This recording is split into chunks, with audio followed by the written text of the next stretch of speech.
बिस्मिल्लाहिर्रहमानिर्रहीम, अस्सलाम वालेकुम। आज की क्लास में हम लोग एक नया टॉपिक को थोड़ा सा डिस्कस करेंगे। उसका नाम है ब्रेक इवन एनालिसिस। ये वो नाम है जिससे आप लोग इसे वैसे जानते हैं जनरली, बट बुक में इस चैप्टर का नाम है कॉस्ट वॉल्यूम प्रॉफिट एनालिसिस। आप लोगों ने टारगेट कॉस्टिंग पढ़ ली ना? क्या पढ़ा उसके अंदर, क्या सीखा? कॉन्सेप्ट पूछ रहा हूँ जी। ठीक है, सही है।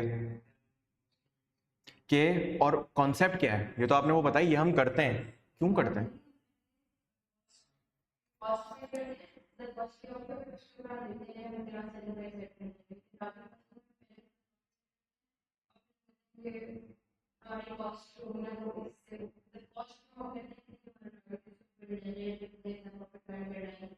एग्जैक्टली। टारगेट कॉस्टिंग में आप लोगों का ऑब्जेक्टिव क्या होता है? आप लोगों का ऑब्जेक्टिव होता है कि सर अगर मुझे इतनी लेट से सेलिंग प्राइस अर्न करनी है। देखो, ये मैं बिजनेस का रूल बता रहा हूँ। पहले के दौर में क्या होता था कि लोग कॉस्टिंग किस तरह करते थे? पुराने दौर की बात कर। पुराने दौर में टारगेट कॉस्टिंग का कोई कॉन्सेप्ट नहीं होता था। पुराने दौर में लोग पता है क्या करते थे? पुराने दौर में लोग अपनी कॉस्ट पहले तो एस्टिमेट करते थे, क्योंकि वो क्वालिटी पे कॉम्प्रोमाइज़ नहीं करते थे। वो कहते थे ये चेयर बेस्ट होनी चाहिए, सस्ती नहीं होनी चाहिए। क्या होनी चाहिए? तो वो पहले इसकी कॉस्टिंग करेंगे कि इसको बेहतर बनाने के लिए मुझे कितनी कॉस्ट इनकर करनी पड़ेगी। फॉर सपोज 100 रुपये। फिर वो कहते थे 100 रुपये पर मेरी मेहनत लगी है तो मैं कुछ प्रॉफिट रखूंगा, लेट से 20 रुपये। तो 100 रुपये के ऊपर 20 रुपये का प्रॉफिट, तो अब इसकी सेलिंग प्राइस कितनी हो गई? ये पुराने दौर की अप्रोच थी।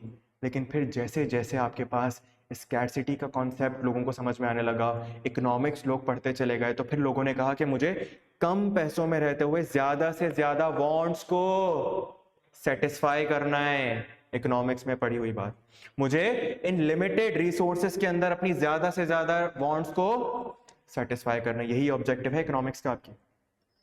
तो हम इस ऑब्जेक्टिव के साथ जब निकले तो फिर लोगों ने कहा यार 120 रुपए की कुर्सी खरीदूं मैं? नहीं, मैं तो नहीं खरीद रहा। तो डिमांड कम होती चली गई, लोग कुर्सी पे बैठना छोड़ते गए। उन्होंने फिर एनालिसिस की लोगों ने, क्या हम कुर्सी पे नहीं बैठे, हम एक काम करते हैं, हम जमीन पे बैठ जाते हैं, क्या जरूरत है? तो अब बिजनेस बड़ा इफेक्ट हुआ इससे। तो बिजनेसमैन ने क्या कहा, उन्होंने एक कॉन्सेप्ट इंट्रोड्यूस किया, वो नाम है टारगेट कॉस्टिंग। उन्होंने कहा कि अब ये मत देखो कि कितने की पड़ी, कितना प्रॉफिट अर्न करना है और फिर कितने की बेचूं। अब ये देखो कि लोग, कस्टमर विलिंग टू पे फॉर दिस चेयर, कस्टमर कितना इन पैसों के लिए विलिंग है। इकोनॉमिक्स मत भूलना ये पढ़ते हुए, कस्टमर इस चेयर के लिए कितने पैसे देने को तैयार है। ये मैं आपको वो बता रहा हूँ, हिस्टोरिकल बात है पूरी। कस्टमर ने कहा भाई मैं तो इस चीज के लिए, अब फिर एक वो कहें कि क्या कहते हैं उसे, एक क्या कह रहा है, क्या हुआ? सर्वे हुआ, मैं सर्वे लफ्ज भूल रहा था। तो एक मार्केट में सर्वे करवाया, फिर उस सर्वे में देखा कि यार इस चेयर की प्राइस क्या होनी चाहिए। हमें पता चला लोग इस चेयर के लिए, पूछा भाई आप इस चेयर के लिए क्या देंगे? आपने बोला यार मैं तो 100 रुपये। आपसे पूछा, आपने कहा मैं तो 95। मैंने कहा सर मैं 98। तो मैंने कहा यार मेजॉरिटी लोग ऑन एन एवरेज अगर मैं निकालूं तो 98 में सब राजी हैं। वो 100, वो 95, वो 98, मतलब एक एवरेज प्राइस 98। तो मेरे लिए सेलिंग प्राइस क्या हो गई? अब 98 मेरे लिए लॉक सेलिंग प्राइस, लेकिन मेरी कॉस्टिंग कितनी थी? 100। तो मैं इसको बना सकता हूँ, मैं बेच सकता हूँ। काम खराब हो गया, क्या करें? तो फिर मैंने कहा यार अब 98 का बेचना है तो मुझे प्रॉफिट भी अर्न करना है। मेरा प्रॉफिट कितना था? 20 रुपये। तो मैंने कहा इस 20 रुपये को मैं कॉम्प्रोमाइज़ करके कितना, 15 रुपये कर लेता हूँ। तो मैंने 98 में से 15 ऐड करने, लेस करने, ऐड करने लेस करने, ऐड लेस करने, क्योंकि 98 इज द सेलिंग प्राइस। तो मैंने कहा 98 में से 15 निकालो, कितने बचे? 83। अब मुझे इस 83 के अंदर अपने सारे खर्चे पूरे करने हैं। यहां से टारगेट कॉस्टिंग का कॉन्सेप्ट निकला और आप लोग पढ़ रहे हैं। ठीक है, टारगेट कॉस्टिंग हमने पढ़ ली, तो हमने कहा भाई मेरी कॉस्ट 83 होनी चाहिए। अब ऐसे 83 के अंदर अपने सारे खर्चे पूरे करो। मतलब वो जो प्रोसेस कॉस्टिंग के अंदर याद आ रहा है कि कॉस्ट पर प्रोडक्ट निकालता था कि एक प्रोडक्ट तैयार होने के बाद कितने की पड़ती है, तो क्यों निकालता था? इसी टारगेट कॉस्टिंग के लिए। आखिर में पूरा एमए कनेक्ट कर रहा हूं मैं कि क्यों पढ़ रहा है। वो जो मैं कॉस्ट निकालता था वो इसी वजह से निकालता था। अगर वहां पर कॉस्ट 90 रुपीज आ रही है तो अगला डिसीजन मेकिंग क्या करोगे कि क्या मुझे ये प्रोडक्ट बनानी चाहिए या मुझे ये प्रोडक्ट नहीं बनानी चाहिए, या मुझे इसको आउटसोर्स करना चाहिए या मुझे इसे इन हाउस बनाना चाहिए, मैं कौन से सप्लायर रॉ मटेरियल को स्विच कर दूं तो मेरी कॉस्ट कम हो जाएगी। ये हाई लेवल का डिसीजन। कॉन्सेप्ट क्लियर हुआ? ये जितने टॉपिक्स हमने पढ़े मैं सब कनेक्ट कर रहा हूं। जब आपने ये काम करा तो आपको पता चला मैं 83 पर लाना है मुझे किसी भी तरह इसको, मैंने कहा ठीक है मैं इसको 83 पर ले आता हूं, मैं 83 पर ले आया, मेरी टारगेट कॉस्टिंग का कॉन्सेप्ट मुकम्मल हो गया। लेकिन अब एक नया मसला मेरे सर पर आकर खड़ा हो गया, और वो नया मसला ये था कि आपके बिजनेस में होती हैं मुख्तलिफ कॉस्ट। क्या होती हैं? एक होती है आपके पास, मैं एक बर्ड आई व्यू में बात कर रहा हूं, वेरिएबल, और एक होती है, सर वेरिएबल का इतना मसला नहीं है। पूछो क्यों? वेरिएबल का मसला इस वजह से नहीं है क्योंकि वेरिएबल कॉस्ट मैं 1 यूनिट बनाऊंगा तो बेयर करनी पड़ेगी, मैं 4 यूनिट बनाऊंगा तो 4 यूनिट की बेयर करनी पड़ेगी, मैं 40 यूनिट बनाऊंगा तो मुझे 40 यूनिट की बेयर करनी पड़ेगी। लेकिन क्या 0 यूनिट बनाने पर कोई वेरिएबल कॉस्ट आएगी? ये बड़ी अच्छी बात है वेरिएबल की। तो मतलब मैं सुकून में हूं कि यार अगर प्रोडक्ट बन के निकलेगी तो वेरिएबल कॉस्ट इनकर होगी, अगर नहीं बनेगी तो नहीं इनकर होगी, तो मैं सुकून में रहा। लेकिन मुझे पता चला एज अ बिजनेसमैन कि यार ये एक अजाब है मेरे सर पे जो किसी भी सूरत मुझे पे करना है। मतलब मैं कमाऊं ना कमाऊं, प्रोडक्ट बनाऊं ना बनाऊं, मैं सोऊं जागूं उठूं बैठूं कुछ भी करूं, ये कॉस्ट तो हर हाल में पे करनी है जब तक बिजनेस चल रहा है। जैसे मैं बिजली के बिल की एग्जांपल नहीं दूंगा क्योंकि आप बोलेंगे सर मशीन चलती है तो बिल आएगा, आप मशीन बंद करते बिल नहीं आएगा। सही है, मैं इतनी एग्जांपल उसकी नहीं दूंगा, रेलिवेंट नहीं होगी ज्यादा। रेंट, सही है, फिक्स्ड लेबर, मुझे सुपरवाइजर बैठाया हुआ है जिसको मंथली तुमने फिक्स की हुई है सैलरी, वेजेस की बात नहीं कर रहा, वो तो तुम दे रहे हो पर डे, जिस दिन मजदूर काम करेगा उस दिन दोगे, जिस दिन नहीं करेगा उस दिन नहीं दोगे। लेकिन व्हाट अबाउट वो जो तुमने दुकान रेंट पे ली हुई है, वो जो तुमने फैक्ट्री की जमीन रेंट पे ली हुई है, वो जो तुमने फिक्स्ड सुपरवाइजर से तनख्वाह तय की हुई है, वो तो तुम्हें 30 तारीख को हर हाल में पहुंचानी है। तुम वेरिएबल कॉस्ट में कॉम्प्रोमाइज कर सकते हो, फिक्स कॉस्ट में कॉम्प्रोमाइज कर सकते हो। तो यहां पर बिजनेसमैन बड़ा परेशान हुआ।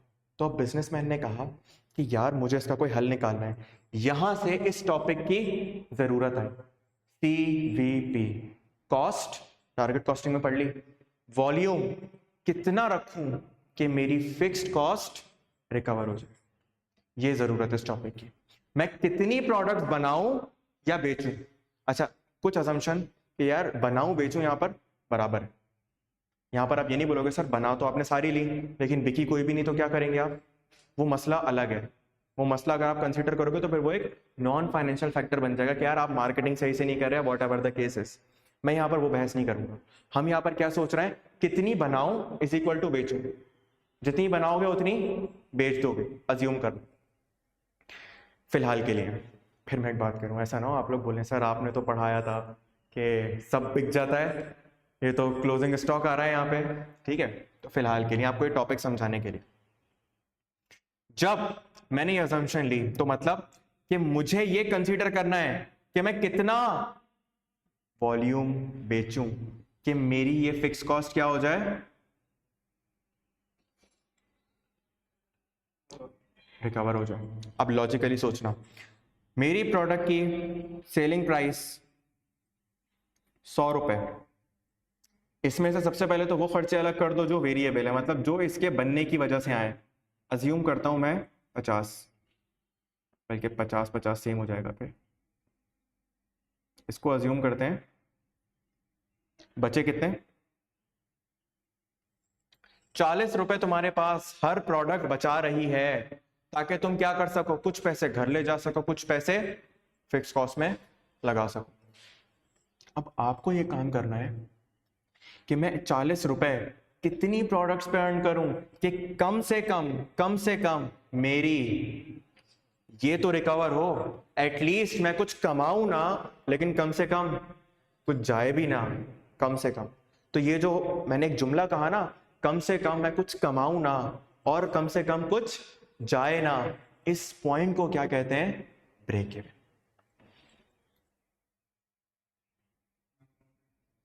ना कुछ आए इज इक्वल टू ना कुछ जाए।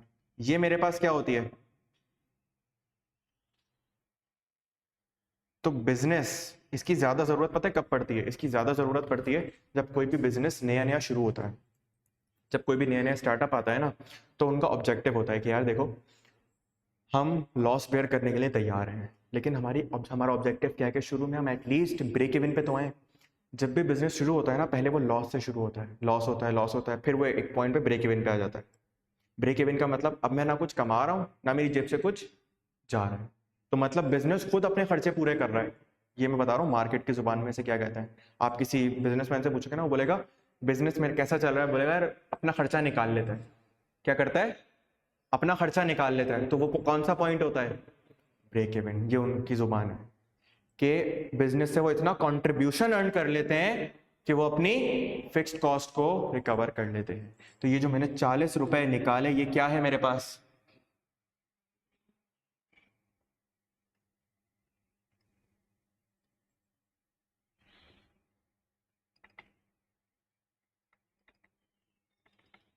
ये मेरे पास क्या है? कंट्रीब्यूशन। तो मैं 40 रुपए कमा रहा हूं। मैं क्या कर रहा हूं? 40 रुपए कमा रहा हूं। प्रॉफिट है? नहीं, ये मेरे लिए कंट्रीब्यूशन है। जरा समझना इस लफ्ज को कंट्रीब्यूशन क्यों कह रहा हूं। एक प्रोडक्ट जो बिकती है ना, वो अपने बिकने के साथ 40 रुपए मेरे बिजनेस को देकर जाती है। और वो किस नियत से देकर जाती है? वो ये कहती है कि तुम इन पैसों से अपनी फिक्स्ड कॉस्ट निकाल लेना। अच्छा, वेरिएबल निकालना? नहीं नहीं, बोलेगा वेरिएबल मैं निकाल चुका हूं। वो बोलेगा कि तुम अपना प्रॉफिट भी निकाल लेना। तो ये दो चीजें तुम इन पैसों से रिकवर, इस कंट्रीब्यूशन से रिकवर कर ले। मैंने कहा वेरी गुड, कोई बात नहीं, कर लूंगा।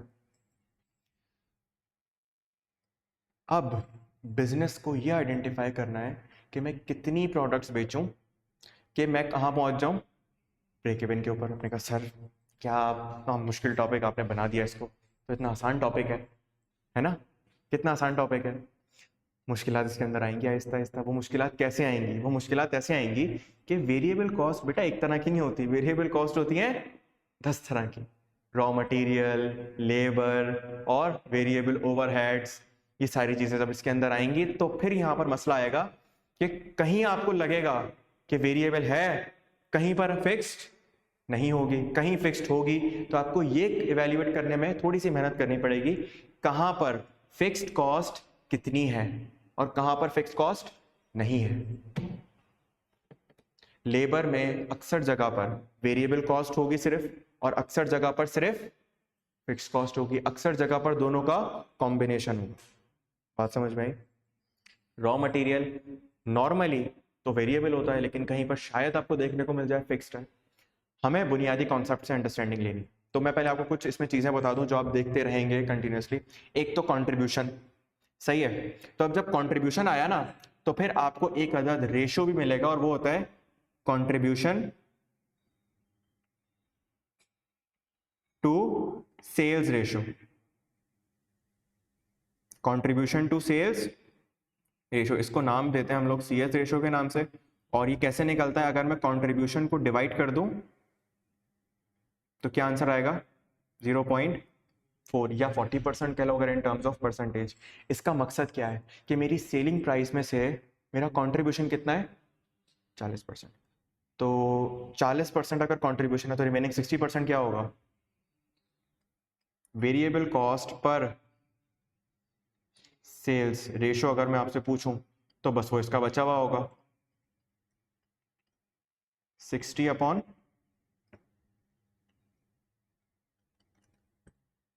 बात समझ में आई?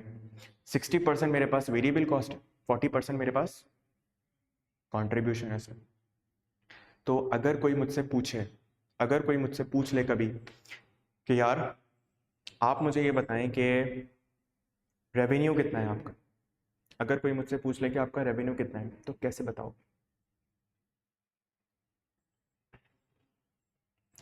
अगर कोई मुझसे पूछ ले कि आपका रेवेन्यू कितना है तो कैसे बताओगे?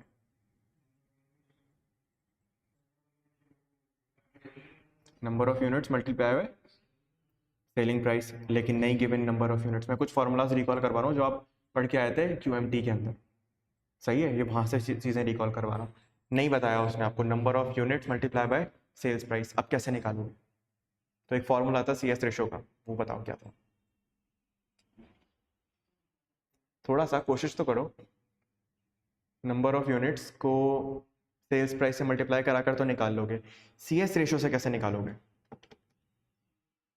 देखो, मैं आपको तरीका बता रहा हूं फिर सोचने का। सेलिंग प्राइस इसमें छुपी भी नहीं है। 40 डिवाइड बाय, अगर आप कंट्रीब्यूशन को डिवाइड कर दो CS रेशो से तो बचेगा क्या? Sales price. और मैं इसको मल्टीप्लाई करा दूं नंबर ऑफ यूनिट से, तो मेरे पास आंसर क्या आ जाएगा? यूनिट दे रहा हूं ना। और कंट्रीब्यूशन में जरूरी थोड़ी है कंट्रीब्यूशन पर यूनिट हो सकता है कंट्रीब्यूशन आपको टोटल दे दिया जाए। आहिस्ता आहिस्ता के स्टेप आगे लेके चलूंगा, अभी मैंने यूनिट्स नहीं दिए। तो मैं बताना क्या चाह रहा हूं, मैं बताना ये चाह रहा हूं कि अगर मैं कंट्रीब्यूशन को डिवाइड करवा दूं किस चीज से? CS रेशो से, तो मेरे पास आंसर क्या आएगा? मेरे पास 40 डिवाइड बाय 0.4 और आंसर क्या बन जाएगा?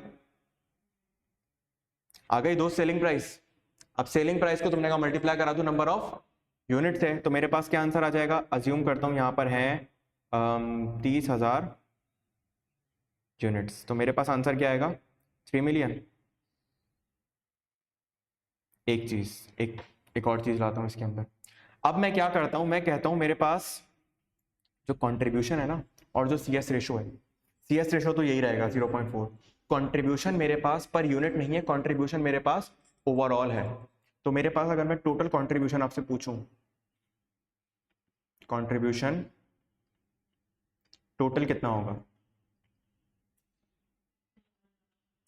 40 मल्टीप्लाई बाय, क्या आंसर आएगा?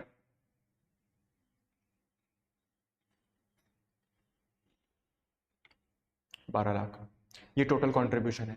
अब अगर मैं आपसे कहूं, मैं नंबर ऑफ यूनिट्स भी नहीं दे रहा, मैं सिर्फ कह रहा हूं ये कंट्रीब्यूशन है और सेल्स CS रेशो है और वो है 0.4। अगर आप कोई आपसे कहे मुझे रेवेन्यू निकाल कर दो, तो आप क्या रेवेन्यू दोगे उसे?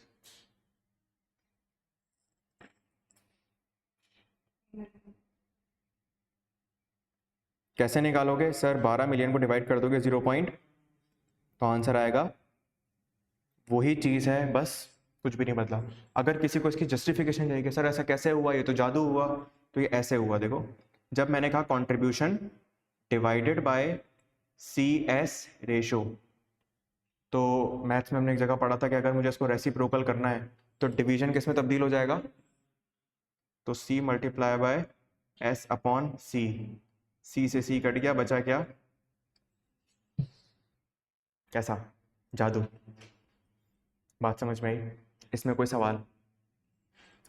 इसी तरीके से आपके पास वेरिएबल कॉस्ट का रेशो है, वो आप यूज कर सकते हैं। अगर कहीं पर फॉर्मूला, देखो फॉर्मूला ऐसी कोई चीज नहीं कि आपको जरूरी याद हो, फॉर्मूला आप जस्टिफाई भी कर सकते हो, लेकिन ये कुछ बेसिक फॉर्मूलाज है जिनको अगर आप ड्राइव करने बैठोगे तो टाइम लगेगा। तो बेहतर ये है कि इनको हमारे जहन में होना चाहिए कि अगर मुझे रेवेन्यू निकालना है तो मैं क्या करूंगा? कंट्रीब्यूशन को CS रेशो से डिवाइड कर दूंगा। लेकिन अगर कभी जहन में ना आ रहा हो तो आप ड्राइव कर लो इसकी चीज कि ये कैसे होगा काम। कोई सवाल इसके अंदर, कोई बात अभी तक जो ना समझ आई हो? नहीं? चलो फिर एक स्टेप आगे चलते हैं। अब आपने इसी सवाल के अंदर बात कर रहा हूं, आपने ये आइडेंटिफाई करा कि मेरा कंट्रीब्यूशन कितना है? कंट्रीब्यूशन कितना है? 40 रुपीज। CS रेशो नहीं, कंट्रीब्यूशन 40 रुपए। फिक्स कॉस्ट कितनी थी? बताई थी मैंने। अज्यूम कर लेते हैं मेरे पास, मैं फैक्ट्री का रेंट देता हूं 1 मिलियन, अज्यूम कर लेते हैं। मैं सुपरवाइजर को तनख्वाह देता हूं 60,000। और कोई खर्चा बताओ दोस्त? एडमिन वालों को कुछ एडमिन में क्या भाई, क्या करते हो एडमिन में? चलो उनको भी दे देते हैं कुछ पैसे बेचारे, 1,10,000। टोटल कितने हुए?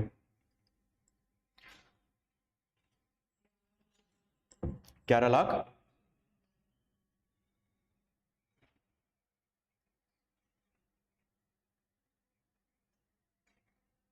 11,70,000 मेरे पास क्या है? 11,70,000 मेरे पास फिक्स कॉस्ट है। ये फिक्स कॉस्ट मुझे किससे रिकवर करनी है? 40 रुपए से। ये बेचारा डर गया अचानक से। आसान हो रही है। 11,70,000 मेरी फिक्स कॉस्ट है। ये मैंने मांगी किससे? कंट्रीब्यूशन वाले से। वो डर गया अचानक से, बोला सर मैं अकेला 40 रुपए दूंगा, मैं कितने कैसे दूंगा? 11,70,000। तो मैंने कहा टेंशन ना लो, अकेले नहीं, कुछ भाइयों को मिला लो। तो उसने बोला कितने? मैंने कहा कितने? ये अच्छा सवाल है, कैसे निकालोगे कितने? आपने बोला 11,70,000 ये टोटल तुम्हारी फिक्स कॉस्ट है, इसको तुम सब ने भर के देना है। तो उसने कितने सब ने? सर एक बंदा 40 रुपए दे रहा है, तो कितने बंदे मिलकर 11,70,000 जमा करवा सकते हैं? 29,000। इतने यूनिट्स अगर हर यूनिट 40 रुपए की कंट्रीब्यूशन दे तो वो मेरी फिक्स कॉस्ट को रिकवर कर सकता है। मतलब ये मेरे पास कितने यूनिट्स बन गए? ये मेरे पास ब्रेक इवन के यूनिट्स बन गए। क्या बन गए? ब्रेक इवन के यूनिट्स बन गए कि सर इतने यूनिट्स मेरे पास लाजमी होने चाहिए, अगर इससे कम बन रहे होंगे तो मेरे लिए क्या है? नुकसान है। मुझे फिर डिसाइड करना पड़ेगा कि क्या फ्यूचर में फिर ये चीज चली जाएगी किसके पास? डिसीजन मेकिंग वाले डिपार्टमेंट के पास। तो वो डिसाइड करके बताएगा कि क्या मुझे फर्दर इन पे काम करना चाहिए, नहीं करना चाहिए। और फिर ये वाली डिसीजन मेकिंग नहीं होगी, फिर ये एडवांस लेवल की डिसीजन मेकिंग होगी, जिसमें आप फ्यूचर के एस्टिमेट्स लेंगे कि फ्यूचर में भी यही रहेगा या आगे जाकर मैं मजीद कमा सकता हूँ या नहीं कमा सकता। फिर इस तरह की बातें होंगी, वो अभी आपने फिलहाल नहीं करनी। फिलहाल हमें ये आइडेंटिफाई करना पड़ेगा बेसिक बात कि कितने यूनिट्स बनाऊं कि मेरे पास क्या हो जाए, मेरी ब्रेक इवन पे आ जाऊं और मेरी फिक्स कॉस्ट रिकवर हो जाए। बात समझ में ही आता है? अब इसके लिए कुछ अजम्पशंस हैं।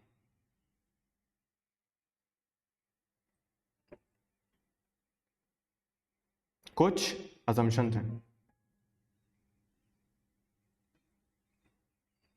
कॉस्ट आर आइदर फिक्स्ड और वेरिएबल।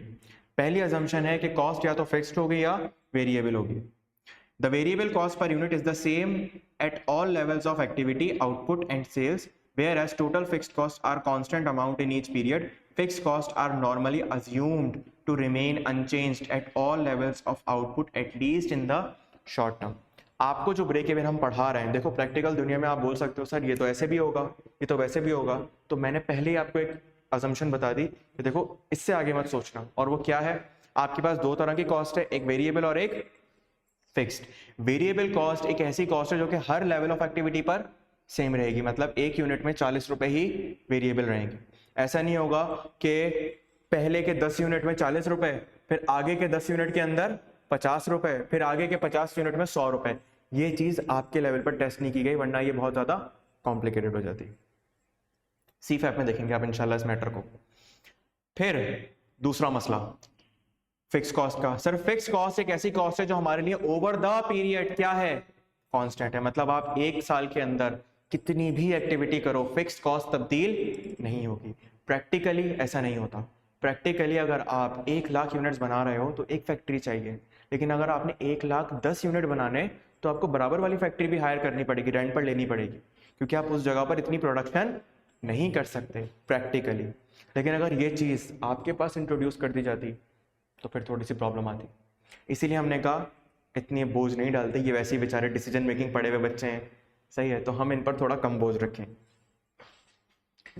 द कॉन्ट्रीब्यूशन पर unit is constant for each unit sold off the same product. Contribution एक प्रोडक्ट का, सेम प्रोडक्ट की बात करो, मतलब अगर प्रोडक्ट ए है तो किसी भी सूरत में उसका कॉन्ट्रीब्यूशन तब्दील नहीं होगा।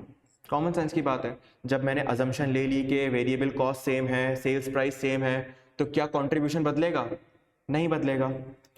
Sales price per unit is constant for every unit of product sold, therefore the contribution to sales ratio is also constant value at all levels. जब तुम कह रहे हो कि कंट्रीब्यूशन सेम है, सेल्स प्राइस सेम है, वेरिएबल कॉस्ट सेम है, तो अल्टीमेटली सीएस रेशियो भी क्या होगा? सेम ही रहेगा। लेकिन अलग अलग प्रोडक्ट्स का नहीं, production volume is equal to, जो मैंने आपको सबसे पहले बात कही कि जितनी प्रोडक्शन करोगे उतना बेच दोगे। That is there are no changes in inventory level, मतलब कोई ओपनिंग नहीं होगी, कोई क्लोजिंग नहीं होगी यहाँ पर, जितनी प्रोडक्शन करोगे उतनी बेच दोगे। प्रैक्टिकली ऐसा होगा? नहीं सर, प्रैक्टिकली आपके पास कुछ प्रोडक्शन हो रही होती है, कुछ क्लोजिंग आ रहा होता है, कुछ ओपनिंग होता है, तो फिर आप कहोगे सर मैंने बनाए तो 1 लाख लेकिन बिके 50,000। तो आप फिक्स कॉस्ट जब कैलकुलेट कर रहे होगे तो फिर आप किसको अज्यूम करोगे, 50,000 को, 1 लाख को? 1 लाख तो बनाए आपने लेकिन बेचे 50,000 है। अगर ये अजम्पशन ना होती तो बोल रहा हूं 50,000 लेते, लेकिन फिर 50,000 लेते तो फिर आप कहते सर पूरा नहीं हो रहा, मुझे और बनाने पड़ेंगे। तो आप कहोगे मुझे बेचने 10 लाख पड़ेंगे तो बनाने तो इससे भी और ज्यादा पड़ेंगे, फिर कुछ ओपनिंग में पड़े में और मुश्किल बन जाती कैलकुलेशन। तो इसीलिए हमने आपको कहा कि इतनी मुश्किल में ना पड़े, आप मासूम बच्चे हैं आप, तो हमने कहा ये भी आपके लिए एक अजम्पशन। ये 4 अजम्पशन याद रखिएगा। हो सकता है नहीं पूछेगा, फिर क्या हो सकता है कि पूछ ले अगर मूड बने उसका कि यार वो क्या अजम्पशंस हैं जो आप ले रहे होते हैं ब्रेक इवन के अंदर, तो आप उसे ये 4 अजम्पशंस गिनवा देंगे। क्लियर है? आगे चलूं, अब कुछ सवाल देखते हैं क्योंकि हमें कुछ बेसिक बातें समझ में आएंगी, क्योंकि जब हम सवाल देखेंगे तो हमें मजीद बातें क्लियर होंगी।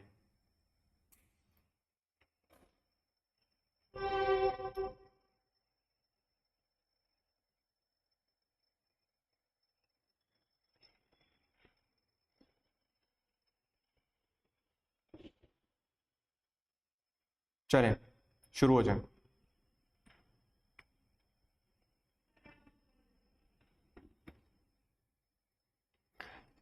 शाबाश। ब्रेक जिनको मेक्स, सबसे पहले requirement calculate break even sell units for product P for the month. Jinko makes and sells a single product P, it is currently producing 1,12,000 units per month and is operating at 80% full capacity. Total monthly cost at the current level of capacity are 6,11,000। मतलब क्या इस बात में sir, आपकी monthly cost, ये कौन सी cost है? फिक्स्ड कॉस्ट कितनी है? 6,11,000। At 100% capacity total monthly cost would be rupees, मतलब कि अगर मैं किस पर काम करूं, 100% पे काम करूं, ये 100% की बात नहीं कर रहा है, करंट लेवल ऑफ एक्टिविटी पे बात कर रहे हैं। करंट लेवल पर अगर मैं काम कर रहा हूं तो ये मत समझना कि फिक्स कॉस्ट बदल गई, वो कह रहे हैं करंट लेवल पर इतनी है, अगर मैं 100% पर काम करूं तो मेरी फिक्स कॉस्ट कितनी हो जाएगी? 695। Fix cost would B same per month eight all levels of capacity between 80% and 100%। तो वो अजम्पशन पे कायम है अभी अपनी कि 80% से ऊपर जितनी भी फिक्स कॉस्ट है वो सब सेम उसमें ही है। ऐसा नहीं है कि 80 से 81 जाओगे तो बहुत ज़्यादा बढ़ जाएगी, फिर 81 से 100 तक कांस्टेंट है। कह रहे जितना भी इंक्रीज आ रहा है ना फिक्स कॉस्ट के अंदर वो constant. At the normal selling price for product P the contribution sales ratio is 60%।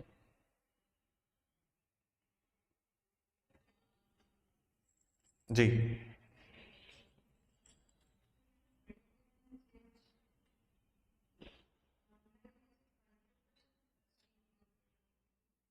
सवाल नहीं समझे इसका।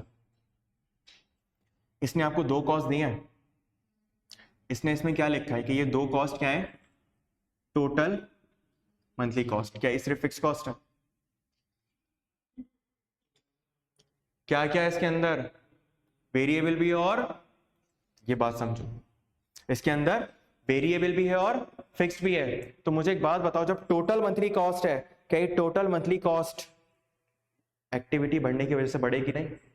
तो जब मैं 80% पर काम करूंगा तो मेरी टोटल कॉस्ट कम होगी, अगर मैं 100% पर काम करूंगा तो मेरी टोटल कॉस्ट ज्यादा होगी, और अगर मेरी फिक्स कॉस्ट सेम है तो जितना भी चेंज आ रहा है वो किस वजह से आ रहा है? ये जवाब मुझे क्यों नहीं मिला?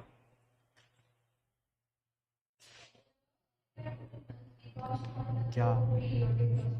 मुझे लगा, हमें लगा कि ये तो फिक्स कॉस्ट लिखा है, और सर आप भी नहीं बता रहे कि ये तो फिक्स कॉस्ट नहीं लिखा। हम तो सवाल पढ़ते जा रहे थे, हम बताते नहीं तो बच्चे सवाल सॉल्व भी कर लाते।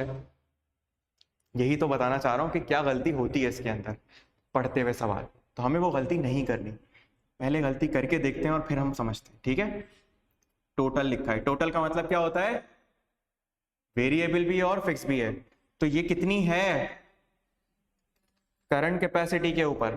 करंट कैपेसिटी कितनी है, ये कहां लिखा है।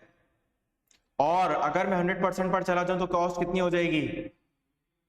लेकिन फिर उसने एक जुमला पढ़ा, ये भी कोई गौर नहीं कर रहा कि fix cost would B same per month eight all levels of capacity.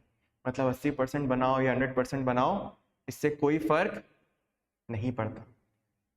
तो फिक्स कॉस्ट किसी सूरत इंक्रीज नहीं करेगी। जैसा मैंने सवाल पढ़ते हुए आपको बताया कि फिक्स कॉस्ट 80% से लेकर 100% में जितना भी इंक्रीज आएगा वो किसकी वजह से आ रहा होगा, वेरिएबल की वजह से इंक्रीज आ रहा होगा। तो यहां पर भी वो यही बात कह रहे हैं कि 80% से 100% में फिक्स कॉस्ट में कोई चेंज कांस्टेंट है। ये बात मैंने बताई लेकिन किसी ने सुनी नहीं। अच्छा अच्छा, नहीं नहीं, सबकी बात करो, मैं आपको थोड़ी बोल रहा हूँ। ऑनलाइन वाले भी पढ़ के गुजर गए होंगे, सुन के गुजर गए होंगे। बता रहा हूं फिक्स कॉस्ट कांस्टेंट है, फिक्स कॉस्ट कांस्टेंट है। तो इसमें जो चेंज आ रहा है वो किसकी वजह से आ रहा है, तो मुझे बता सकते हो वेरिएबल कॉस्ट कितनी है पर यूनिट। शाबाश, निकालना तो ब्रेक इवन है। और नॉर्मल सेलिंग प्राइस के ऊपर प्रोडक्ट पी पर कंट्रीब्यूशन टू सेल्स रेशियो कितना है आपके पास, 60%। कैसे करेंगे इसको सॉल्व, कोशिश करते हैं, शुरू करें। कुछ भी नहीं पता, कुछ भी नहीं सोचा हमने, कुछ बात जो जहन में आई हो थोड़ा सा, इतना तो पहुंच गए होंगे आप जितना मैं बताऊंगा अभी। मुझे एक बात बताएं, पहले मैं सिर्फ निकलवा रहा हूं क्या, वेरिएबल कॉस्ट, क्या निकलवा रहा हूं, वेरिएबल कॉस्ट। एक सेकेंड, वेरिएबल कॉस्ट नहीं अभी नहीं देखना आंसर, सही है, आंसर नहीं देखना अभी। गुड, वेरिएबल कॉस्ट क्या है, वेरिएबल कॉस्ट में कैसे निकालूंगा। देखो मुझे एक बात बताओ, जब मैं एक्टिविटी एक्टिविटी परफॉर्म कर रहा हूं कितने यूनिट्स की, 80%, सही है। It is currently producing 1,12,000 units. अब सुनना है, अब नहीं करना, अब दिमाग नहीं चलाना, अब सुनना है इसमें, आपका वक्त गया मेरा वक्त। 1,12,000 यूनिट्स में बना रहा हूं पर मंथ, लिखा हुआ है करंटली। करंटली कितनी कैपेसिटी पे काम कर रहा हूं, तो 1,12,000 किसको रिप्रेजेंट कर रहा है, तो मुझे ये बता सकते हो 100% के ऊपर कितने यूनिट्स बन रहे होंगे।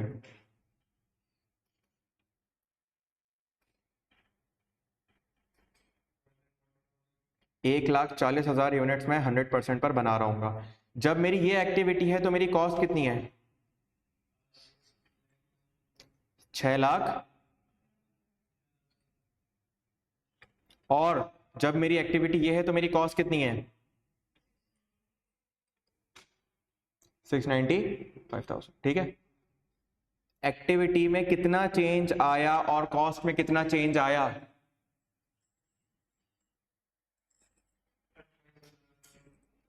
एक्टिविटी में कितना चेंज आया,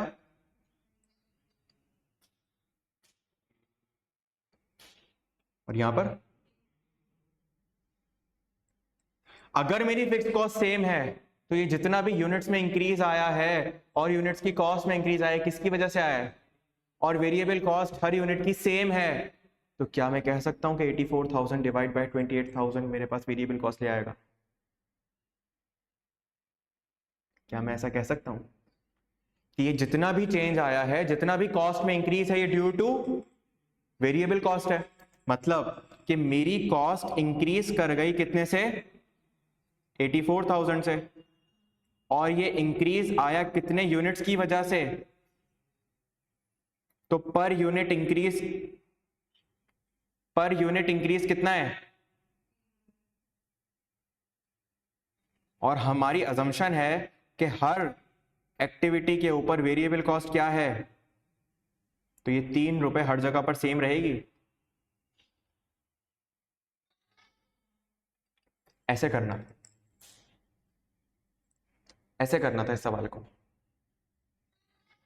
यही आया था हमारा, यही आया था हमारा आंसर। कैसे, कहाँ गलती की थी?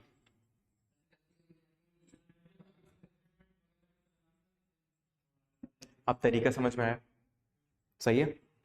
वेरिएबल कॉस्ट आ गई, अगला स्टेप करें।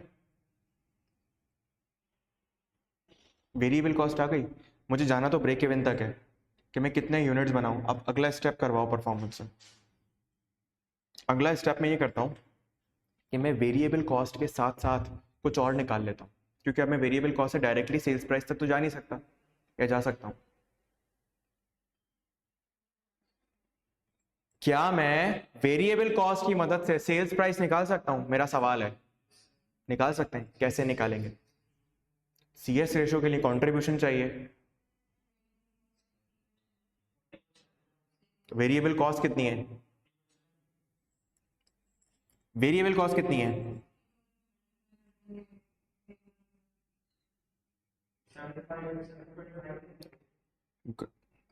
सेलिंग प्राइस कैसे निकालूंगा मैं बोलूंगा सर मेरे पास सीएस रेशो कितना है, कितना था? 60% है। तो अगर इसका ऑपोजिट वेरिएबल टू सेलिंग पूछूं तो 1 माइनस 60% कर लूं? 40%। गुड। 40% मेरे पास क्या है? Variable cost to sales ratio. ये ₹3 रिप्रेजेंट करता है इस 40% को। तो 3 को डिवाइड कर दूं 40 से, मल्टीप्लाई कर दूं, क्या आंसर आएगा? 7.5 पर यूनिट। चलो भाई, वेरिएबल सेलिंग प्राइस आ गई, और सेलिंग वेरिएबल कॉस्ट आ गई, सेलिंग प्राइस आ गई, और क्या निकालना है? वेरिएबल कॉस्ट आ गई, सेलिंग प्राइस आ गई, कंट्रीब्यूशन निकाल लेते हैं। कंट्रीब्यूशन निकाल सकते हैं, क्योंकि जरा सोचो पहुंचना कहां तक है? पहुंचना कहां तक है? Break even. तो मुझे ब्रेक इवन निकालने के लिए दो चीजें चाहिए होती हैं। वो क्या दो चीजें होती हैं? एक, fix cost divided by contribution पर। सही है, यही है ना? गुड। अब मुझे ये बता दो कि मेरी एक मुझे फिक्स कॉस्ट चाहिए, एक मुझे कंट्रीब्यूशन चाहिए। पहले आसान चीज निकाल लेते हैं, विच इज कंट्रीब्यूशन। कंट्रीब्यूशन कैसे निकलेगा? सर हमने पढ़ा कि कंट्रीब्यूशन है हमारे पास सीएस रेशो, वो है कितना? 60% है सीएस रेशो। तो सिंपल 7.5 का अगर मैं 60% ले लूं, 4.5 पर। क्लियर है? 4.5 पर यूनिट मेरे पास कंट्रीब्यूशन। अब अगली चीज मुझे क्या चाहिए? फिक्स कॉस्ट निकाल दो यार, बस बस फिक्स कॉस्ट निकाल दो मुझे।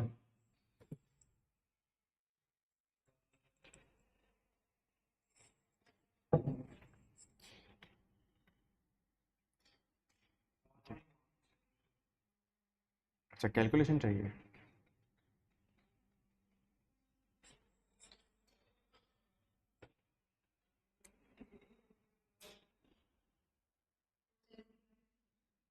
ओके, आप निकालो।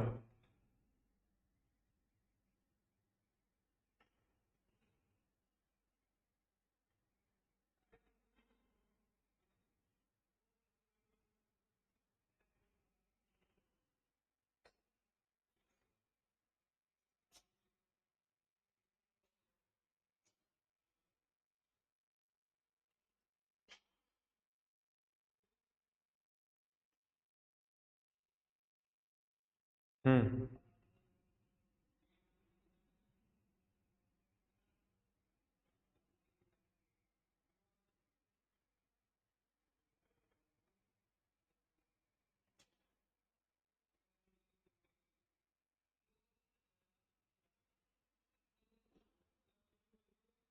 नहीं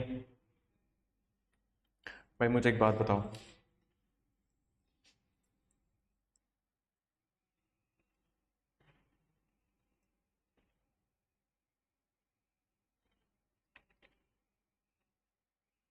फिक्स्ड कॉस्ट मुझे क्या निकालनी है? Fixed cost. आपके पास टोटल मंथली कॉस्ट कितनी थी, किसी भी पॉइंट पे उठा लो, 6,11,000। इस पॉइंट पर 6,11,000 के अंदर दो हिस्से थे, एक और एक। अगर मैं वेरिएबल माइनस कर दूं तो बचेगा क्या, तो मैं वेरिएबल माइनस कर दूं, कैसे करूंगा? इस लेवल के ऊपर एक्टिविटी कितनी है,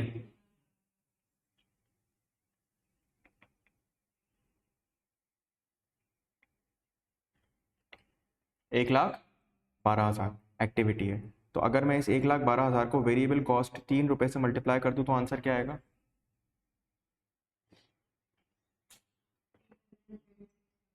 300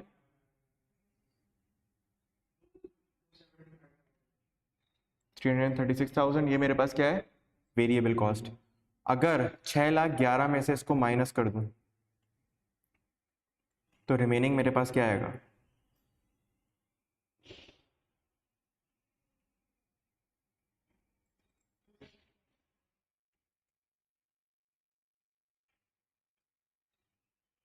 ये मेरे पास क्या है, फिक्स्ड कॉस्ट। क्या करें, बिल्कुल करके देखो, सेम आंसर आएगा।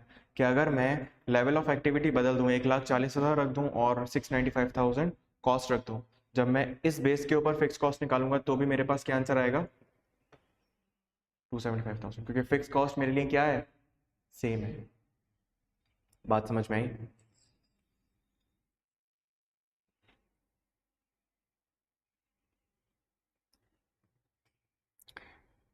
यहां तक कोई सवाल नहीं? अब ब्रेक इवन, हाँ ब्रेक इवन तो रह गया, सॉरी, हमने सारी इंपॉर्टेंट चीज निकाली, ब्रेक इवन रह गया। सर जो आपने कंट्रीब्यूशन निकाला था उसको इससे डिवाइड कर दें सिंपली। अच्छा ये भी मैं करवाऊं, हद होती है यार, मतलब क्या, ऑनलाइन वाले बच्चे परेशान, हमें इतनी फिक्र है ऑनलाइन वालों की, ऑनलाइन वाले बच्चे परेशान हो जाएंगे, हमें अपनी परवाह नहीं है, हमें परवाह ऑनलाइन वालों की। 4.5 से डिवाइड करके, मतलब ये भी मैं निकलवाऊंगा आपको। यूनिट्स कितने, 61,000।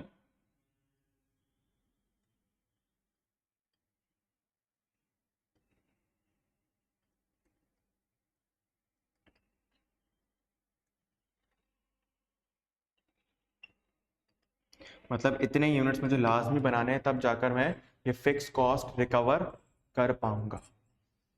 बात समझ में आई? इसमें कोई सवाल, कोई बात जो ना समझ आई हो?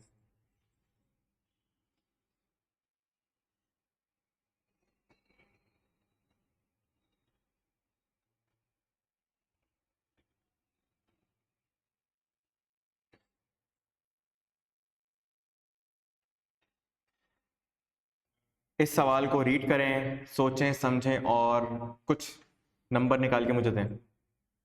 चलो शुरू करते हैं सवाल को। A soft drink company is planning to produce mineral water. It is contemplating the purchase of plant with a capacity of 100,000 bottles a month for the first year of operation. The company expects to sell between the 60,000 and 80,000 bottles.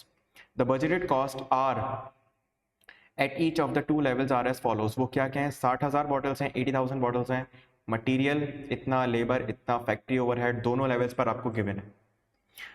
The production would be sold through retailers who will receive a commission of 8% of the sales price. मुझे personally topic बहुत पसंद है, break even वाला, personally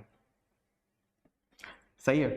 If the company decides to fix the sale price at 16 per bottle, calculate the break even point in rupees and units, क्योंकि ये वो topic है जो आपको डिसीजन मेकिंग तक पहुंचाता है। सोचो जरा, आप बोर्ड ऑफ डायरेक्टर्स बन के बैठे हो, सोच रहे हो कि क्या बातें होनी चाहिए, क्या चीज होनी चाहिए, कैसे होनी चाहिए, नहीं सोचते होंगे। अभी कुछ दिनों पहले मैं इंफॉर्मेशन नहीं लीक कर रहा, कोई कॉन्फिडेंशियलिटी ब्रीच नहीं कर रहा, लेकिन कुछ दिनों पहले मैं एक लिस्टेड कंपनी के मिनट्स ऑफ द मीटिंग पढ़ रहा था। मिनट्स ऑफ द मीटिंग होते हैं बेसिकली बोर्ड ऑफ डायरेक्टर्स जो बातें करते हैं ना मीटिंग के अंदर, उसका एक बैठकर बंदा मिनट्स बनाता है कि इन्होंने क्या क्या बातें डिस्कस की, क्या क्या एजेंडास थे। वो जो आपने कहीं पढ़ा हो शायद DSR में, नहीं नहीं उसकी एग्जाम्पल पढ़ी थी, लेकिन शायद आप लोगों को बनवाए हो BWCS के अंदर।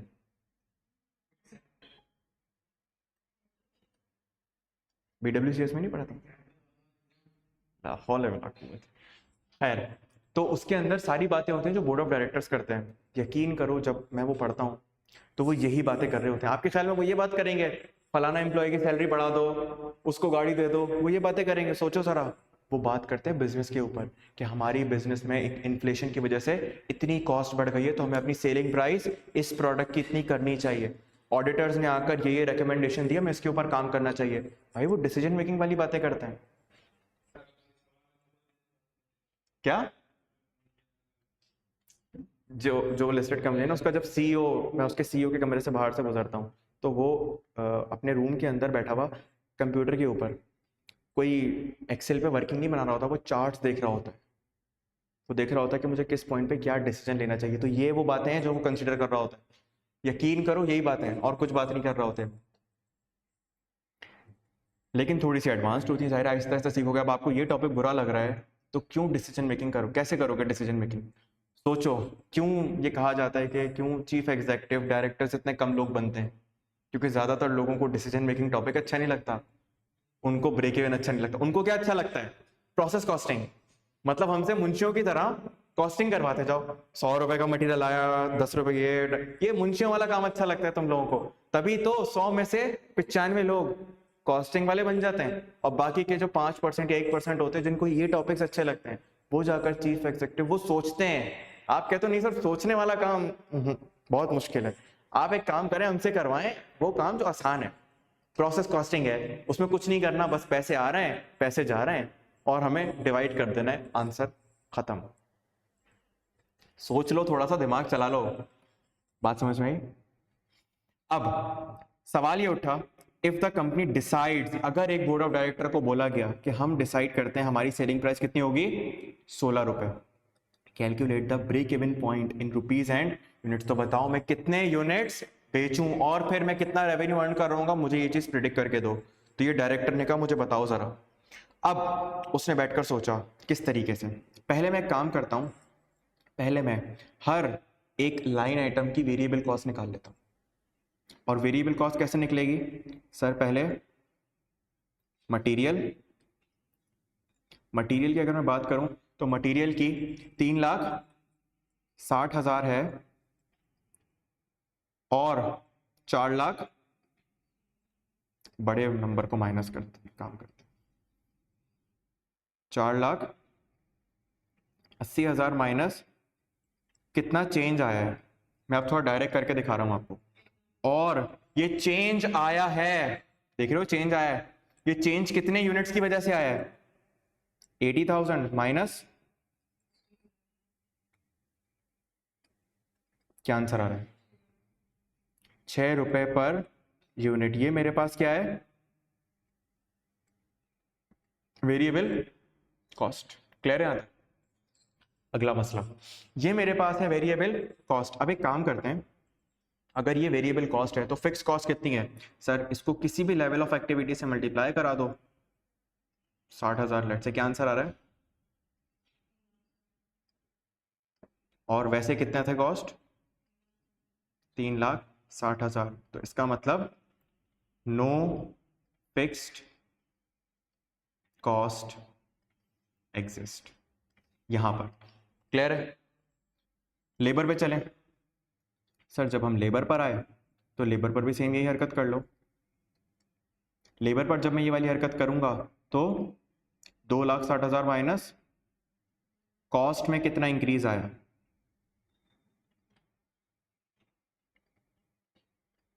डिवाइड यूनिट्स में कितना चेंज आया, 20,000। क्या आंसर आ रहा है? 3 पर कितने यूनिट्स, किसी भी लेवल पे मल्टीप्लाई करा लो, लेट से 60,000। क्या आंसर आएगा? और 1,80,000 अगर वेरिएबल है तो इसमें से फिक्स कितनी थी? ये है वेरिएबल कॉस्ट।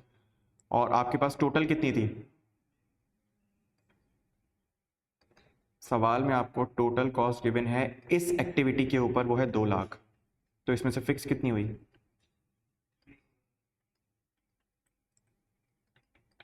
क्लियर है? लेबर के बाद फैक्ट्री ओवरहेड्स, फैक्ट्री ओवरहेड्स कितने? 1,50,000 और 1,50,000 और 1,00,000। ये फिक्स्ड ओवरहेड्स नहीं है, फैक्ट्री ओवरहेड्स है। 1,50,000 माइनस 1,00,000, इतना चेंज आया ड्यू टू चेंज इन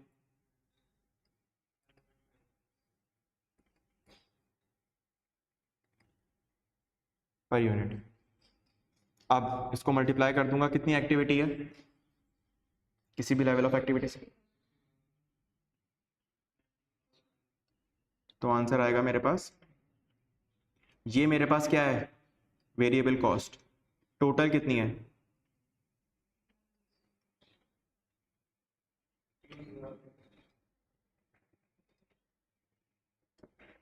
₹30,000 की मेरे पास। बात समझ में आ रही है? फिक्स कॉस्ट, ठीक है। उसके बाद एडमिनिस्ट्रेटिव एक्सपेंसेस में सेम काम कर लूंगा मैं।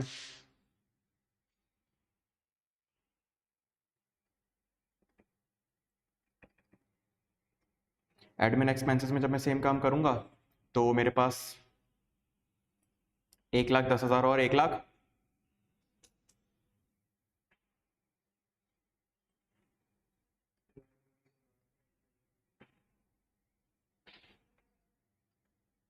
ये क्या है? पर यूनिट 60,000 के ऊपर 30,000, ये है मेरे पास वेरिएबल कॉस्ट। यहां तक हमें सब समझ में आया? वेरिएबल कॉस्ट इतनी है 60,000 के ऊपर, तो फिक्स कितनी होगी सर टोटल? तो अगर मैं इसका डिफरेंस निकाल लूं तो मेरे पास आंसर आएगा 70,000 मेरे पास क्या है? बात समझ में आई? मैंने यहाँ पर क्या काम किया? मैंने सिर्फ इतना काम किया कि कॉस्ट में कितना चेंज आ रहा है। मैं अगर आपको एक जनरल फॉर्मूला दूं तो चेंज इन कॉस्ट को डिवाइड कर देंगे हम चेंज इन, तो आपको पता चल जाएगी वेरिएबल कॉस्ट। फिर इस वेरिएबल कॉस्ट को आप अपनी मर्जी की एक्टिविटी से मल्टीप्लाई करो और डिफरेंस निकाल के देखो कि कितना डिफरेंस आ रहा है।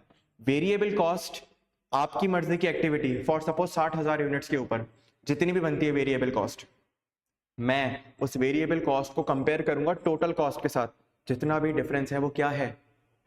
Fixed cost. ये बुनियादी कॉन्सेप्ट है यहाँ पर। क्लियर है?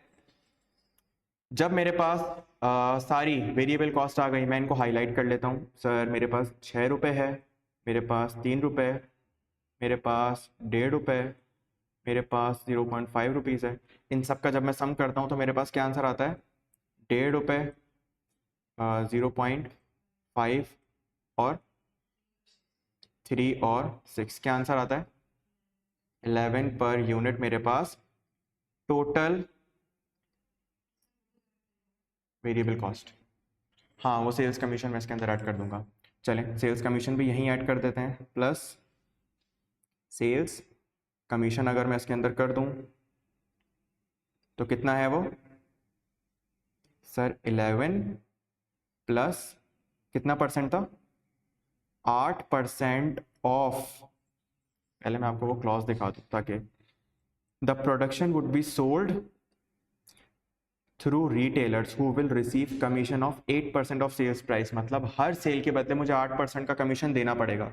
तो 16 का 8%, 11 प्लस 1 पॉइंट 12 पॉइंट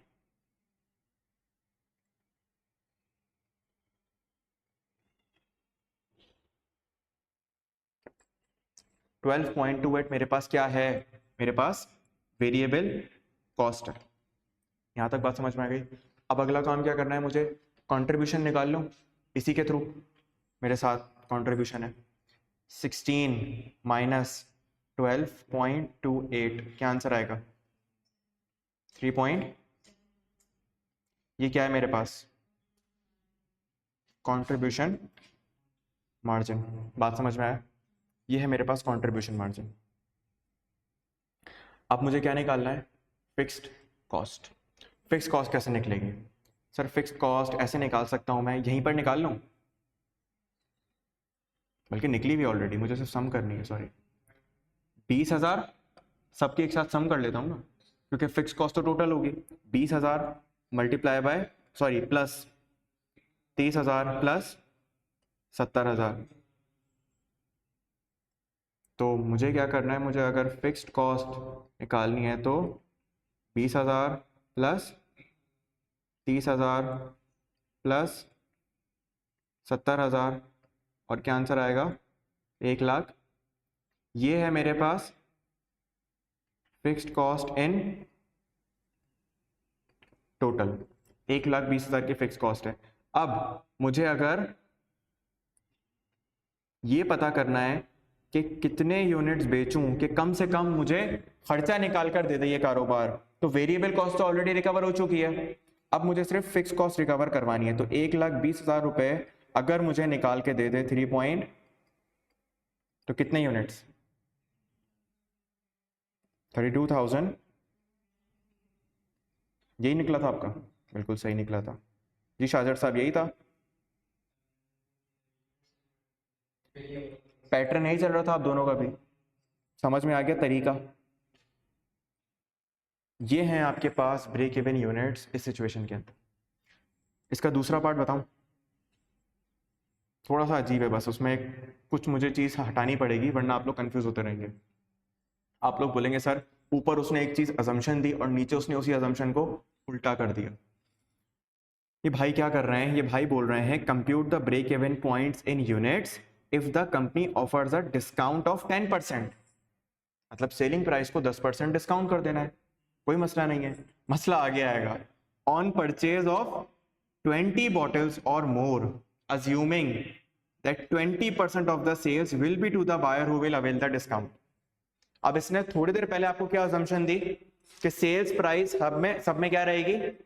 सेम रहेगी। अभी वो क्या हरकत कर रहा है? अभी वो बोल रहा है आपके पास जितनी भी सेल्स हो रही है इसमें से 20% लोग डिस्काउंट अवेल करेंगे, मतलब उनकी सेल प्राइस अलग होगी, और जो रिमेनिंग है उन पे कोई मतलब कोई डिस्काउंट अप्लाई नहीं होगा। तो वो खुद ही अजम्पशन दे रहा है, खुद ही अजम्पशन को चैलेंज कर रहा है। ये वाली हरकत करिए इसने इस एग्जाम्पल के अंदर। तभी मैं आपको नहीं रेकमेंड करूंगा कि इस तरीके से सॉल्व करो, ठीक है? तरीका बता दूंगा कैसे करना है, लेकिन आप लोग किस तरह करें? आप लोग ये 20 बॉटल वाली बात भूल जाएं और 20% वाली बात। आप लोग इसको इस अजम्पशन के साथ करें कि अगर मैं सेल्स प्राइस को 10% डिस्काउंट कर दूं तो मेरे पास क्या आंसर आएगा? बस 16 को 90% कर देना, बाकी सब कुछ सेम रहेगा। कुछ फिक्स कॉस्ट बदलेगी? फिक्स कॉस्ट बदलेगी नहीं, फिक्स कॉस्ट सेम रहेगी। तो मैं वापस सवाल पे आता हूं, मैं हेडिंग डालता हूं पार्ट बी। पार्ट बी के अंदर मेरी फिक्स कॉस्ट कितनी थी? वही रहेगी 1,00,000। हाँ अलबत्ता मेरे कंट्रीब्यूशन मार्जिन में थोड़ी तब्दीली आएगी। कैसे निकालूंगा? सर सेलिंग प्राइस कितनी है? 16, और अब ये कितनी हो जाएगी? 14 पॉइंट। इसमें से आप वही अपना निकाली हुई वेरिएबल कॉस्ट कितनी थी? 12 पॉइंट, माइनस कर देंगे तो आपके पास आंसर आएगा 2.12। ये है पर यूनिट आपके पास कंट्रीब्यूशन। आपने अपनी फिक्स कॉस्ट को इस कंट्रीब्यूशन से डिवाइड कर देना है। मैंने सवाल की रिक्वायरमेंट थोड़ी सी तब्दील की है। क्या आंसर आएगा? देखो सेलिंग प्राइस कम करी, कंट्रीब्यूशन कम हो गया, फिक्स कॉस्ट उतनी है, तो अल्टीमेटली आपको यूनिट्स ज्यादा बेचने पड़ेंगे अपनी फिक्स कॉस्ट रिकवर करने के लिए, क्योंकि कंट्रीब्यूशन पर यूनिट श्रिंक हो गया। अगर मैं आपसे एक नॉन फाइनेंशियल फैक्टर पूछूं तो बता सकते हो कि अगर कंट्रीब्यूशन कम होगा, सेल्स प्राइस कम होगी, या वेरिएबल कॉस्ट इंक्रीज कर जाए? नहीं समझ में? कंट्रीब्यूशन श्रिंक हो जाए, सेल्स प्राइस श्रिंक हो जाए, या वेरिएबल कॉस्ट बढ़ जाए? इन तीनों सिचुएशन के अंदर कंट्रीब्यूशन कम हो रहा होगा। कंट्रीब्यूशन कम होने की सूरत में अगर मैं फिक्स कॉस्ट ना बढ़ाऊं ना कम करूं, तो इस सिचुएशन के अंदर क्या मुझे ज़्यादा यूनिट्स बेचने पड़ेंगे? बिल्कुल बेचने पड़ेंगे। 50, हाँ 600 यूनिट्स मेरे पास ब्रेक इवन के बन जाएंगे।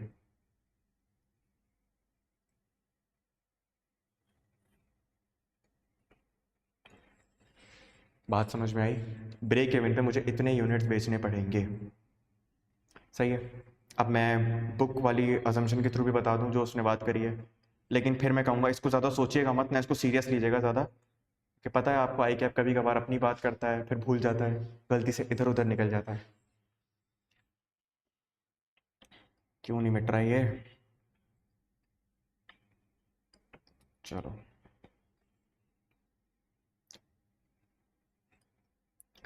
वो कह रहा है कि 20 बॉटल्स पर हम ये डिस्काउंट देंगे, तो अल्टीमेटली वो कहना चाह रहा है इसके बाद कि 20% ऑफ द सेल्स ऐसे लोग होंगे जो डिस्काउंट को अवेल कर लेंगे।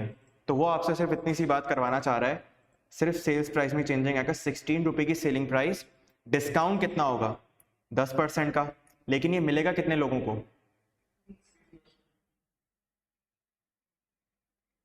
क्या आंसर आएगा?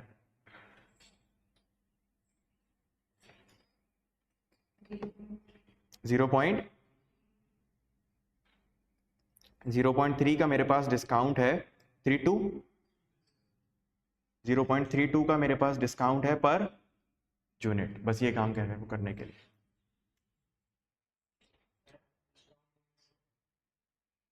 वो डिस्काउंट इस वजह से हुआ, देखो मेरे पास दो ऑप्शन है।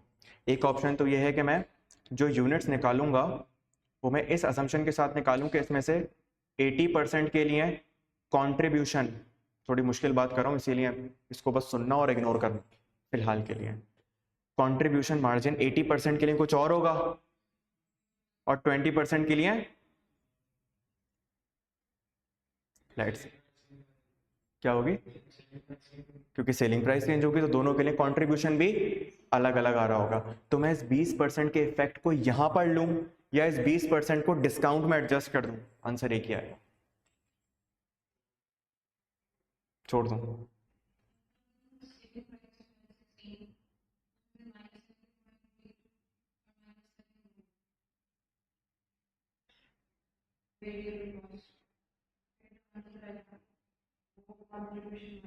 वो कंट्रीब्यूशन मार्जिन होगा एडजस्टेड। क्या होगा? एडजस्टेड। उसकी बुनियाद पर आप जो यूनिट्स निकालेंगी वो इस सवाल की रिक्वायरमेंट के हिसाब से आएंगे। नहीं, आपको ये नहीं करना पड़ेगा क्योंकि उसने आपको एक अजम्पशन दी है कि सेल्स प्राइस सेम है। बी वाला आइटम मैं यही कहूंगा। अब देखो उसने सवाल यहाँ पर रख दी बुक में रिक्वायरमेंट, मुझे नहीं पता क्यों रखी है, लेकिन थोड़ी देर पहले उसने एक अजम्पशन दी आपको कि सेल्स प्राइस हर यूनिट के लिए, हर कैटेगरी के लिए। तो जब उसने एक बात कह दी तो फिर यहाँ पर ये वाली बाइफ्रिकेशन रखना जायज़ नहीं है। और मैंने आपको तरीका भी बताया कि इसको करने का तरीका तो ये रहा इतना आसान, लेकिन आप लॉजिकली बोलेंगे सर ये सवाल ये कैसे हुआ, तो मैंने आपको इसके पीछे की लॉजिक दी। इसमें 80% यूनिट के लिए कंट्रीब्यूशन कुछ और है, 20% के लिए कुछ और है। इसमें कोई सवाल है अभी तक तो बताएं, ट्राई करवा दूं। हमने एक कंट्रीब्यूशन निकाल लिया ये वाला 0.32 का एक फैक्टर। अब इसको एडजस्ट कर लें, मैं ये सिर्फ दिखाना चाह रहा हूँ आपको। 16 में से आप माइनस कर देंगे 0.32 और जो आपने कंट्रीब्यूशन निकाला था कितना था? सॉरी कंट्रीब्यूशन नहीं, वेरिएबल कॉस्ट 12 पॉइंट नहीं 12.28। काम करो ना, डायरेक्टली इसको कंट्रीब्यूशन में से एडजस्ट ना कर दूं, बात तो एक ही है। बात एक है या नहीं? अगर मैं डायरेक्ट 3.72 में से माइनस कर दूं या मैं पहले सेल्स प्राइस में से सारी कॉस्ट निकालूं और फिर इसको निकालूं, बात तो एक ही है। क्या आंसर आएगा? 3.4। बस इसको डिवाइड कर दो फिक्स कॉस्ट को इससे डिवाइड करो, देखो क्या रिवाइड्स यूनिट्स आ रहे हैं।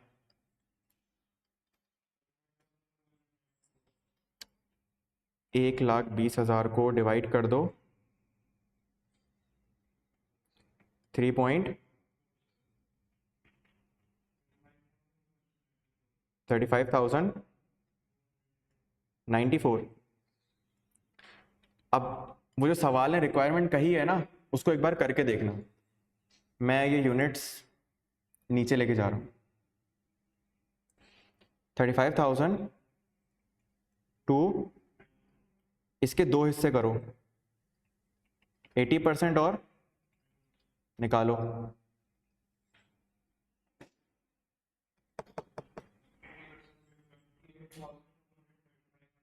28,000 सही है, और 20 पे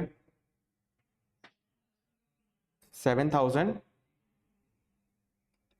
ये दो हिस्से हैं, ये 80% किस कंट्रीब्यूशन पर बिकेंगे? नॉर्मल वाले पे बिकेंगे, ठीक है।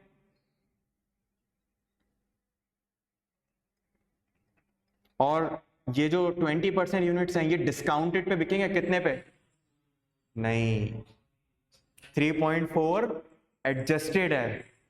ये जो तुमने निकाला था ना, अगर सब पे डिस्काउंट अप्लाई हो जाए तो कंट्रीब्यूशन कितना होगा, पर यूनिट कंट्रीब्यूशन कितना होगा? अगर डिस्काउंट अप्लाई कर दूं तो कितना होगा? 2.12, इससे करो मल्टीप्लाई। 2.12 से क्यों कर रहा हूं? क्योंकि 2.12 वो कंट्रीब्यूशन है जो कि प्योर डिस्काउंटेड है। यहां पर आपने लिया नो डिस्काउंट, यहां पर आपने लिया विद डिस्काउंट। बात समझ में आई?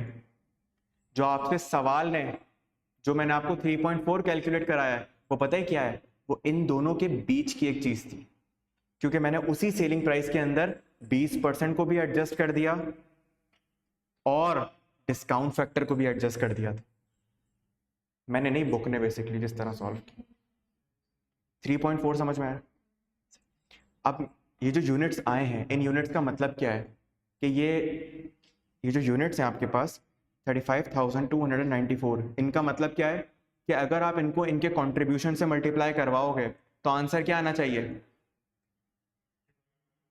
अगर मैं इन यूनिट्स को, ब्रेक इवन यूनिट्स को कंट्रीब्यूशन से मल्टीप्लाई कराऊं तो आंसर क्या आना चाहिए? क्या आना चाहिए? 1,20,000। क्या है वो? फिक्स कॉस्ट के बराबर आना चाहिए। अब मैं अगर इन यूनिट्स को मल्टीप्लाई कराऊं कौन से कंट्रीब्यूशन से? नए वाले, पुराने वाले, किससे कराऊं? 80% पुराने रेट पर और 20% नए रेट पर। करो आंसर।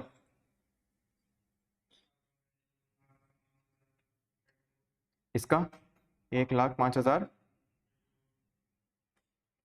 और इसका थोड़ा बहुत शायद फर्क आए राउंडिंग ऑफ की वजह से। कितना आ रहा है?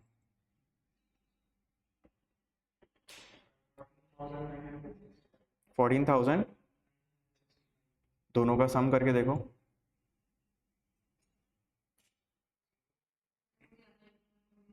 1,19,000 समथिंग आ रहा होगा। मैं राउंड ऑफ करके एक 20 लिख रहा हूँ इसको, राउंडिंग ऑफ की वजह से। कॉन्सेप्ट समझ में आया? ने भरम से बोला है। देखो, चीज़ मैंने बताया था कि अजीब है, तभी एजम्पशन दी है हमें। मैं फिर इस वजह से बता रहा हूँ सिर्फ क्योंकि आपकी बुक में एक लाइन लिखी हुई है जो कि वो अपनी एजम्पशन को चैलेंज कर रहा है खुद से। किया क्या मैंने सिर्फ एक काम किया। मैंने ये कहा कि मेरे लिए जो सेलिंग प्राइस होगी वो 16 रुपये, वो 16 रुपये है, लेकिन मैं अगर डिस्काउंट पे बेचता हूँ, मैं एक बात करता हूँ, फ्रेश सेलिंग प्राइस कितनी है, डिस्काउंटेड कितनी है, डिस्काउंटेड कितनी है? इसका 90%। क्या आंसर आएगा? 14 पॉइंट। ठीक है। अगर मैं बोलूं कि मुझे इन दोनों के बीच की एक चीज निकाल के दो जो कि एडजस्टेड हो, कि अगर 10% डिस्काउंट मिले 20% लोगों को तो मुझे एक एडजस्टेड सेलिंग प्राइस निकाल के दो, नहीं निकाल सकते।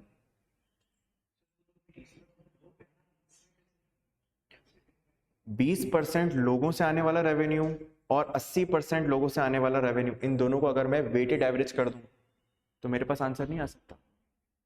ये एक कॉन्सेप्ट एग्जिस्ट करता है तो हमारे दिमाग में।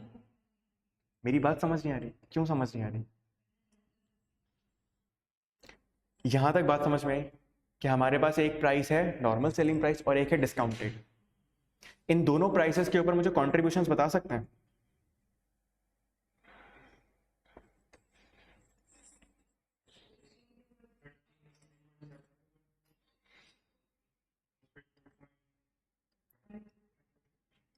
मुत्तफिक हैं? सवाल ने मुझे क्या बोला? सवाल ने मुझे कहा कि 20% ऐसे लोग हैं, समझो जरा बात को, उसने कहा एक्स नंबर ऑफ यूनिट्स निकालो, इसमें से 20% लोग हैं जिनसे आप कंट्रीब्यूशन अर्न करोगे, कितना? ये बात समझ में आई? 20% लोग हैं जिनसे आप कंट्रीब्यूशन अर्न करोगे, कितना? और 80% लोग हैं जिनसे आप कंट्रीब्यूशन अर्न करोगे, कितना?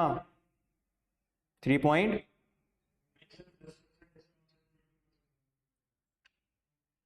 सवाल में यही लिखा है ना कि 10% डिस्काउंट कितने लोगों को मिलेगा, तो उन 10% से मैं कंट्रीब्यूशन कितना कमाऊंगा? 2.1। 3.4 क्या था? अगर मैं आपको ये दो चीजें देने के बजाय इसके बीच की एक लाइन निकाल के दे दूं, उस लाइन को 3.4 कहेंगे। कैसे? मैंने आपसे कहा कि 16 रुपए पर आप कितना डिस्काउंट लगा रहे थे? 10%। इतना ही लगा रहे थे ना, तब जाकर ये आई थी। अगर मैं आपसे बोलूं 16 पर 10% लगाएं और ये जो 20% वाला फैक्टर है इसको भी एडजस्ट कर दें, तो जो आपके पास एक डिस्काउंट आएगा वो डिस्काउंट ओवरऑल पर अप्लाई हो जाएगा। मतलब आप कहोगे कि इस कंट्रीब्यूशन को भाड़ में डालो, इस कंट्रीब्यूशन को भाड़ में डालो, मुझे बीच का कंट्रीब्यूशन निकाल दो जिसमें दोनों का इफेक्ट एडजस्ट हो जाए। आई बात समझ? अब वो कितना आ रहा था आपके पास? 0 पॉइंट। तो मैंने अपने इस नॉर्मल वाली सेलिंग प्राइस में से एडजस्ट किया तो एक बीच की वैल्यू आ गई, और वो क्या थी? 3.4। 3.4 के हिसाब से मैंने यूनिट्स निकाले और फिर मैंने उन यूनिट्स को अपने मर्जी के कंट्रीब्यूशन से मल्टीप्लाई किया आंसर मैच करके। अगर मैं चाहता तो मैं इस इक्वेशन के थ्रू भी यूनिट्स निकाल सकता हूं, लेकिन फिर वो मुश्किल गेम हो जाएगा।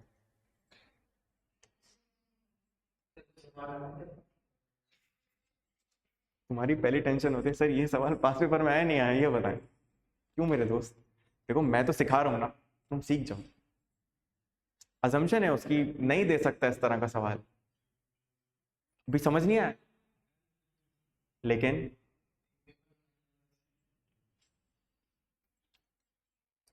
ठीक है, चलें आज की क्लास को यहीं तक रखते हैं। अपना ख्याल रखिएगा। अल्लाह हाफिज। किसी का कोई सवाल है?